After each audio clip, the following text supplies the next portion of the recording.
कैसे हैं आप लोग? ठीक है, नमस्कार। सब हमारे गठबंधन के नेताओं का, कार्यकर्ताओं का और आम जनता और युवाओं का बहुत बहुत स्वागत, नमस्कार। आपका मूड कैसा है?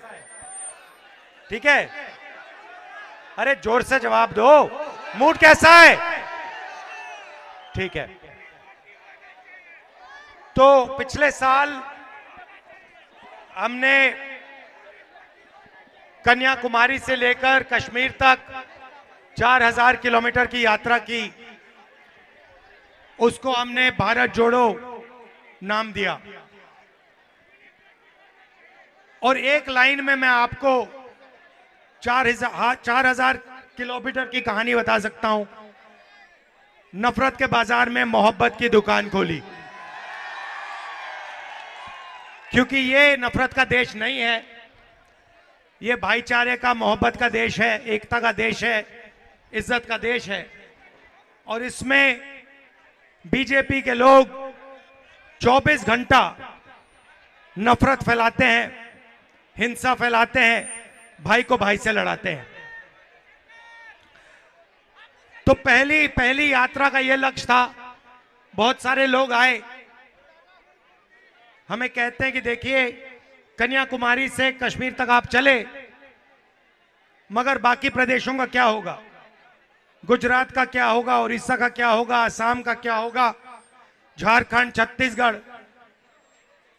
और उन्होंने हमें कहा कि दूसरी यात्रा होनी चाहिए। तो हमने दूसरी यात्रा की, मणिपुर से शुरू किया और आज हम यहां आपके सामने महाराष्ट्र में हाजिर हुए हैं। इसमें हमने एक नया शब्द जोड़ दिया, भारत जोड़ो न्याय यात्रा। क्यों?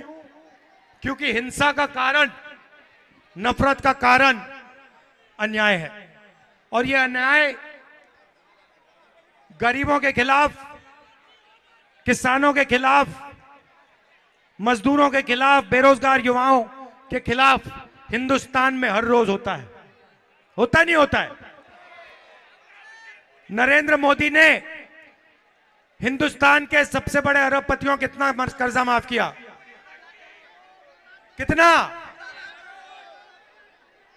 कितना? 16 लाख करोड़ रुपया। अब आम आदमी को यह नंबर समझ नहीं आता। 16 लाख करोड़ कितना होता है? मनरेगा में 65,000 करोड़ रुपए लगते हैं साल के। तो नरेंद्र मोदी जी ने 20-25 लोगों का इतना पैसा माफ किया जितना मनरेगा को चलाने में 24 साल में लगते हैं।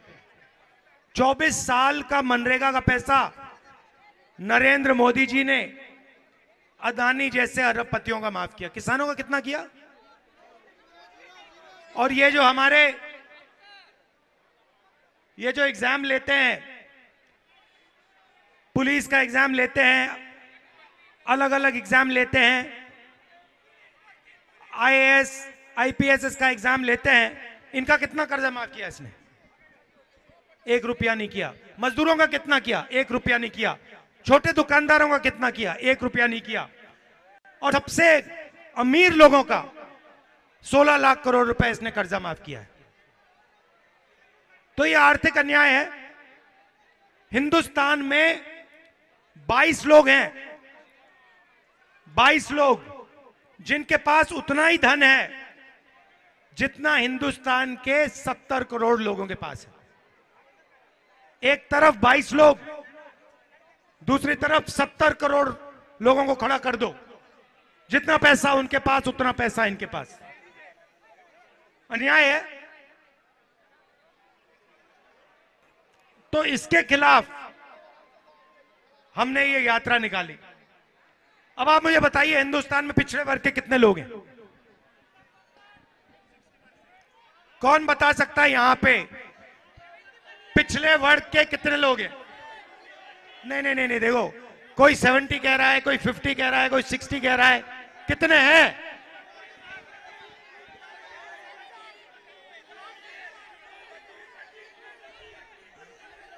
अभी आप शांत हो जाएंगे तो पुलिस भर्ती की बात होगी। अभी शांत हो जाइए, डिस्टर्ब मत करिए भाइयों। तो मेरा सवाल है, थोड़ा शांत हो जाए तो मजा आएगा, है ना भाई? सुन ले, शांत हो जाओ। आप भाषण देना चाहते हो? आओ आज। तो शांत हो जाओ, शांत हो जाओ, डिस्टर्ब क्यों कर रहे हो? तो पिछड़े वर्ग के कितने हैं कोई नहीं बता सकता। इस देश में आपको कोई नहीं बता सकता कि पिछड़े वर्ग के कितने लोग हैं। कोई आपको कहेगा 50%, कोई कहेगा 60 है, कोई कहेगा 40 है, कोई कहेगा 30 है, मगर एग्जैक्ट नंबर कोई नहीं बता सकता। पहली बात, अंदाजे से 50% है। ठीक है, आपका नाम क्या है?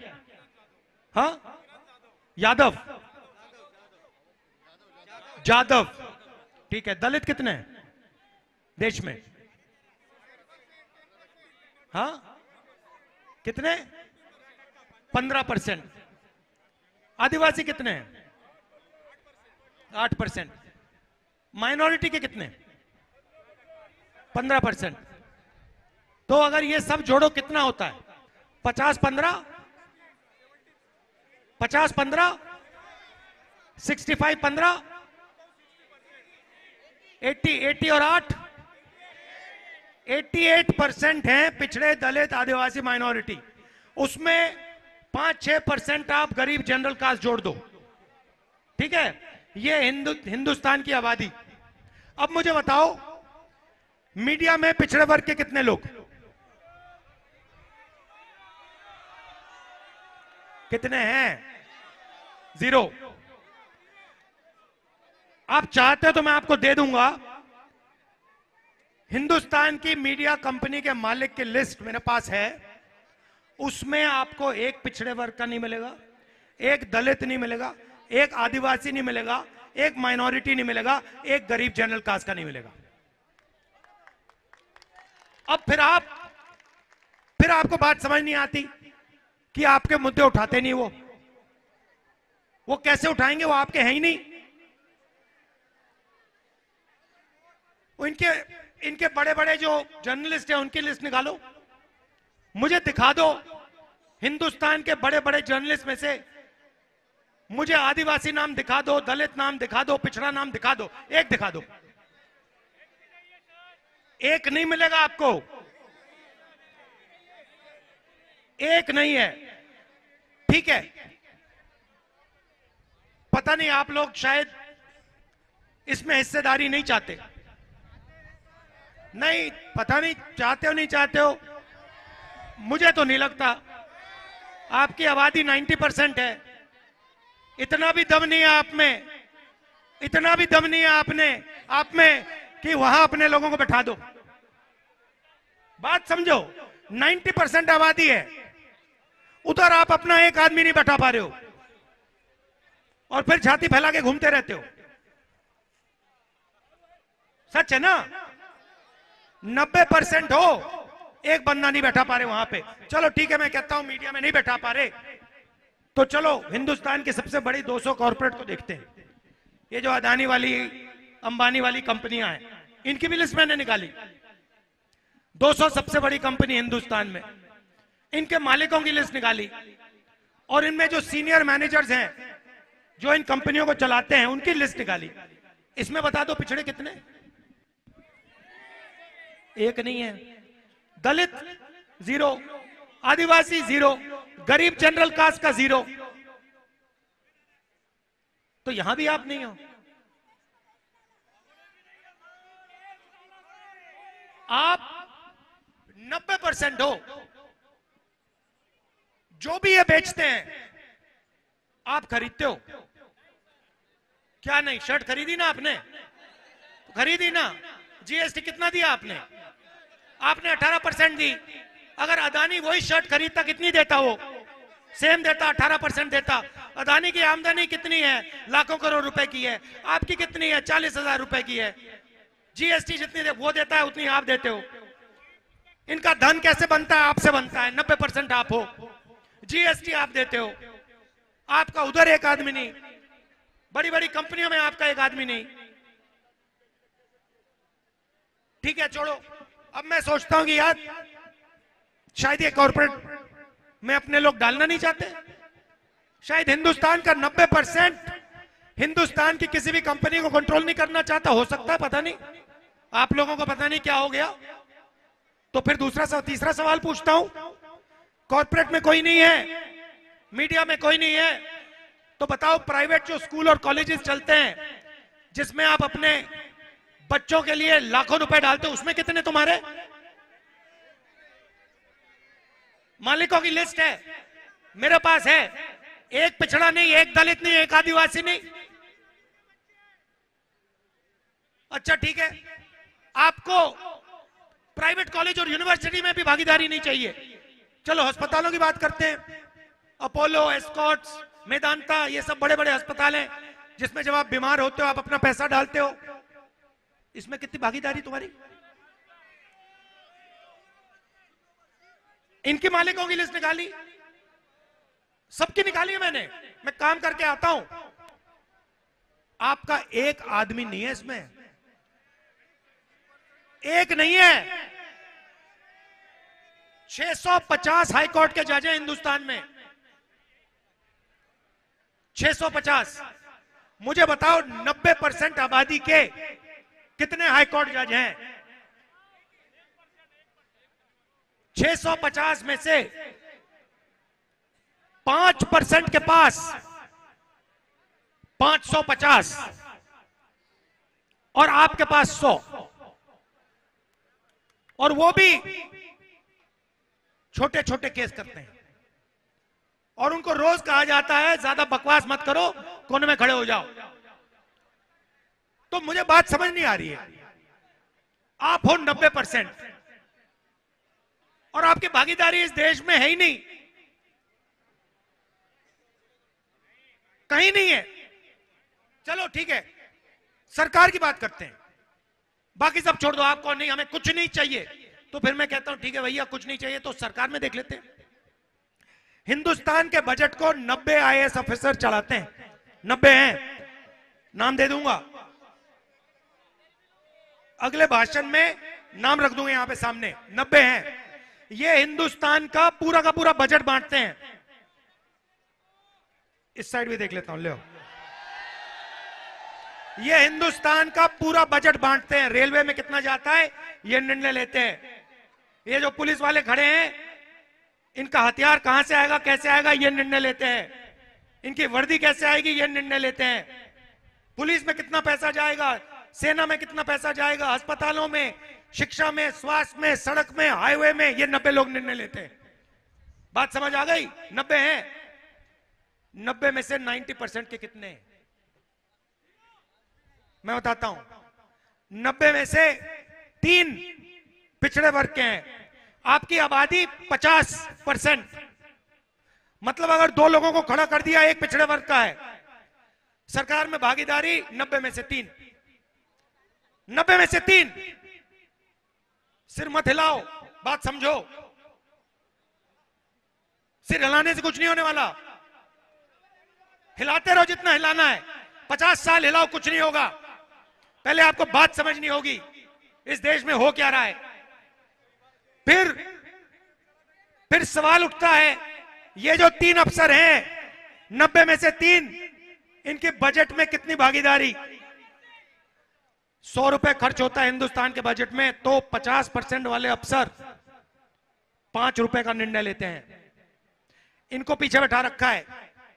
फाइनेंस मिनिस्ट्री में आपको नहीं दिखेंगे, डिफेंस मिनिस्ट्री में आपको नहीं दिखेंगे, जहां धन बांटा जाता है वहीं नहीं दिखेंगे। कल्चरल मिनिस्ट्री में पीछे बैठा कर कहा है चुप रहो, चुप बैठो, यहां पे तुम पिछड़े हो, दलित हो, आदिवासी हो, चुप बैठो, आवाज मत करो। अब बताओ, दलित 15%, सरकार में भागीदारी कितनी? 100 रुपए में से 1 रुपया। आदिवासी 8%, उनकी भागीदारी कितनी? 100 रुपए में से 10 पैसे। तो 90% को मिला लो, 100 रुपए में से 6 रुपए आपके। ₹6 आपके, 90% आबादी, ना आप मीडिया में, ना आप कॉर्पोरेट्स में, कहीं नहीं। जीएसटी का पैसा आपका। जमीन ली जाती है, जमीन ली जाती है, किसकी ली जाती है? आपकी ली जाती है, किसानों की ली जाती है, आदिवासियों की ली जाती है, पिछड़ों की ली जाती है, दलितों की ली जाती है, गरीब जनरल कास्ट की ली जाती है। कभी आपने अदानी जी की जमीन अक्वायर करते हुए देखी है? कभी देखा कि भैया अदानी जी के 1000 एकड़ अक्वायर हो गए? कभी देखा आपने? तो आप सब देते हो, आप अपनी जमीन देते हो, अपना धन देते हो, और फिर भागीदारी में आपकी कुछ नहीं चलती। राम मंदिर का इनॉग्रेशन तो देखा होगा आपने, देखा ना? आपके राष्ट्रपति का कौन से वर्ग के हैं वो? आदिवासी है ना? राम मंदिर में उनका चेहरा दिखा आपको? क्यों नहीं? राष्ट्रपति हैं, अंदर क्यों नहीं जाने दिया? फॉर्मूला नहीं बनाया, आदिवासी है इसलिए अंदर नहीं जाने दिया, सीधी सी बात है। उन्हें वो बीजेपी वाले वनवासी कहते हैं, मतलब उनकी जगह जंगल में है। राष्ट्रपति आदिवासी है, उसको अंदर नहीं जाने दिया। मुझे बताओ, गरीब किसान आपको कितने दिखे उसमें? मुझे बताओ, बेरोजगार युवा कितने दिखे, मजदूर कितने दिखे उसमें? एक नहीं। अदानी दिखा, पूरा बॉलीवुड दिखा, क्रिकेट की टीम दिखी, दूसरे देश के गेस्ट दिखे, सब दिखे, मगर पिछड़ा नहीं दिखा कोई। गरीब दलित नहीं दिखा, आदिवासी नहीं दिखा, किसान नहीं दिखा, मजदूर नहीं दिखा, बेरोजगार युवा नहीं दिखा। आपकी कहीं जगह नहीं है, कहीं जगह नहीं है आपकी।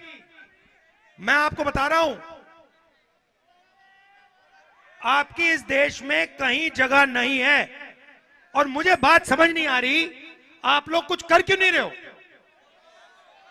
पता नहीं क्या बीमारी लग गई है आपको, आप कुछ नहीं कर रहे, आप देखते जा रहे हो। 24 घंटा आपका जेब काटा जा रहा है। देखो भैया, जरा भैया ऊपर आना जरा, मैं आपको दिखाता हूं। आ जाओ, आ जाओ, ऊपर आ जाओ, आप आ जाओ जी, आ जाओ। ये देखो भैया, ये देखो, ये है।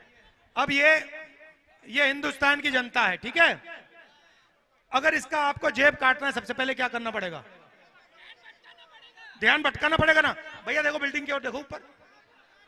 ओ भैया देखो, उधर देखो, वो देखो क्या हो रहा है। ओ भैया देखो, कौवा देखो, वहां पे बैठा है कौवा, उधर देखो भैया, उधर देखो भैया, भैया देखो, वो समुद्र के नीचे देखो, मोदी जी बैठे हैं। ओ भैया ऊपर देखो, सी प्लेन में जा रहे हैं, देखो उधर। ओ भैया उधर पाकिस्तान की ओर देखो जरा। ओ भैया चाइना की ओर देखो जरा। ओ भैया कोविड आया, वही थाली बजा। तो पहला काम आपके प्रधानमंत्री कर रहे हैं, पिछड़ों का, दलितों का, आदिवासियों का, गरीबों का ध्यान इधर उधर कर रहे हैं, पहला काम।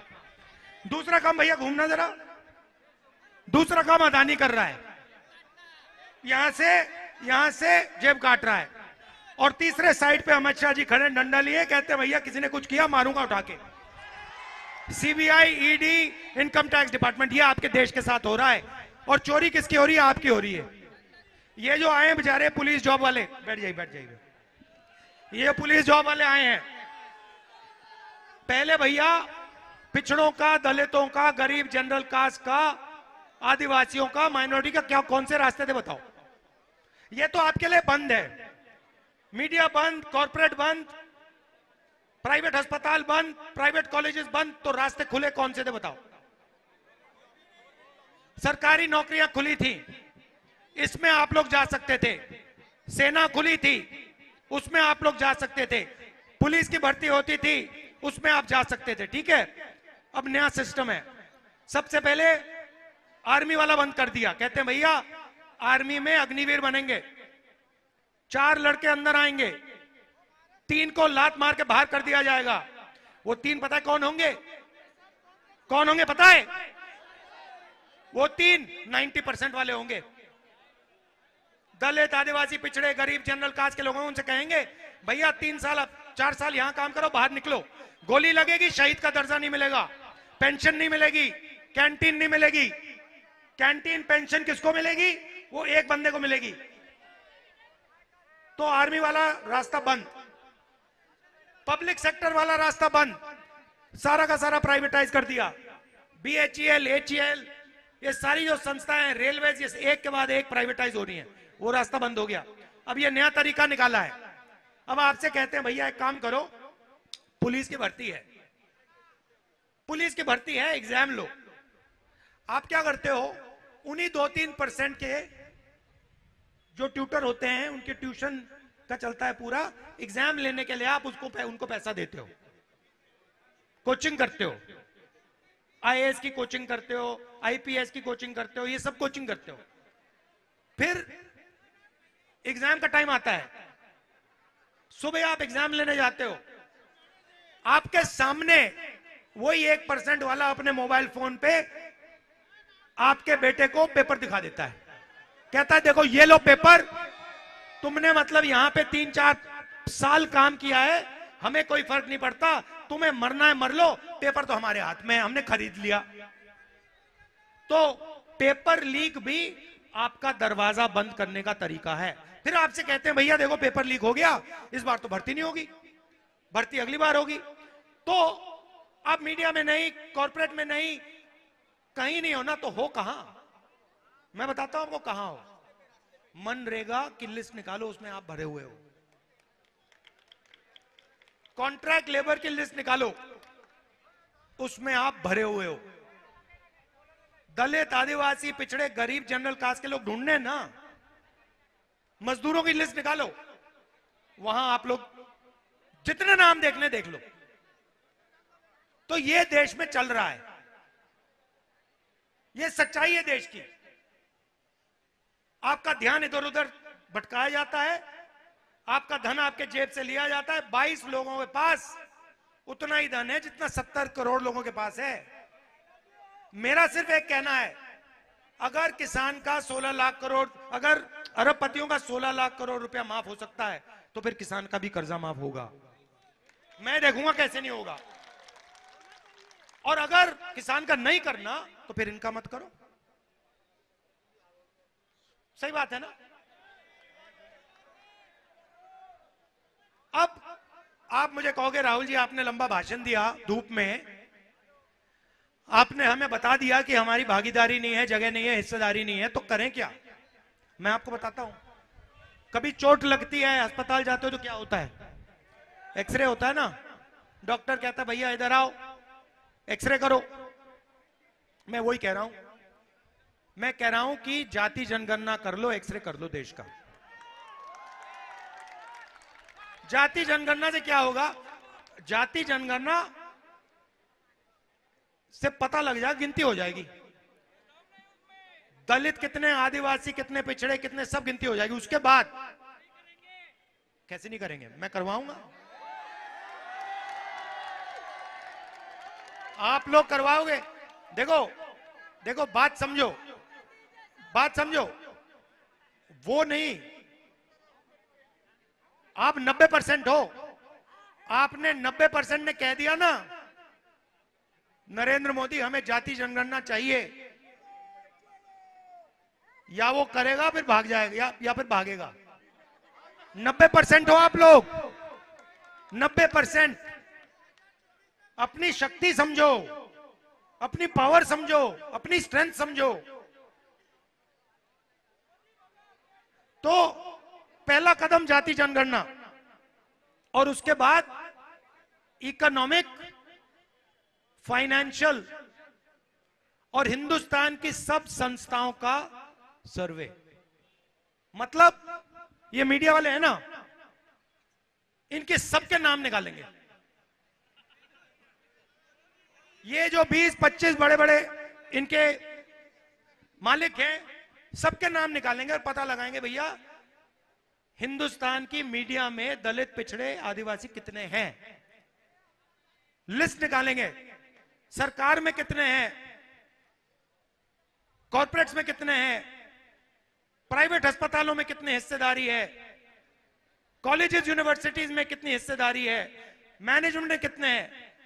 ये हम डेटा का जमाना है ना, डेटा का जमाना है ना आजकल। कहते हैं डेटा डेटा, 24 घंटा डेटा की बात होती है ना। तो हम आप सबके सामने गरीबों का डेटा रखना चाहते हैं। ये देखो हिंदुस्तान के गरीबों का डेटा है, इसको देख लो अच्छी तरह। उसके बाद सच्ची राजनीति शुरू होगी।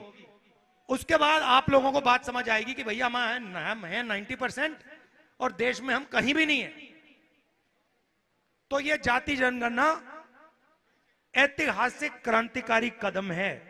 इसे हमने मैनिफेस्टो में लिख दिया है और इसके पीछे आप अपनी पूरी शक्ति लगाइए। पहला काम। दूसरा काम बेरोजगारी पे आ रहा हूं।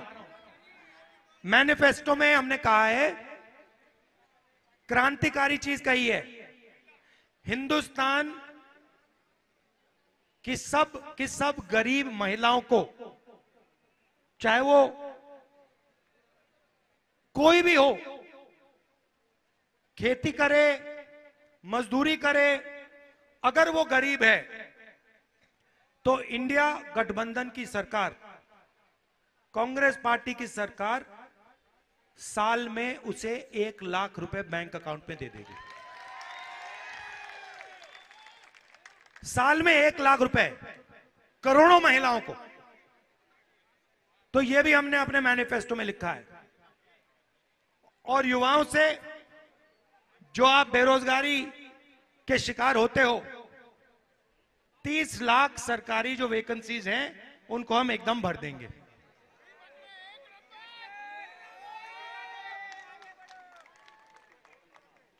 तो ये मैं आपसे कहना चाह रहा था। इतनी गर्मी में आप आए, इतने प्यार से अपनी बात सुनी, आपने मेरी बहुत आसान कर दिया, बिल्कुल शांति से सुने आप। तो दिल से आपका धन्यवाद करना चाहता हूं। और ये जो हमारे पुलिस वाले यहां खड़े हैं, इन्होंने भी काफी मदद की। आपका भी बहुत बहुत धन्यवाद। नमस्कार। न्याय का हक मिलने तक।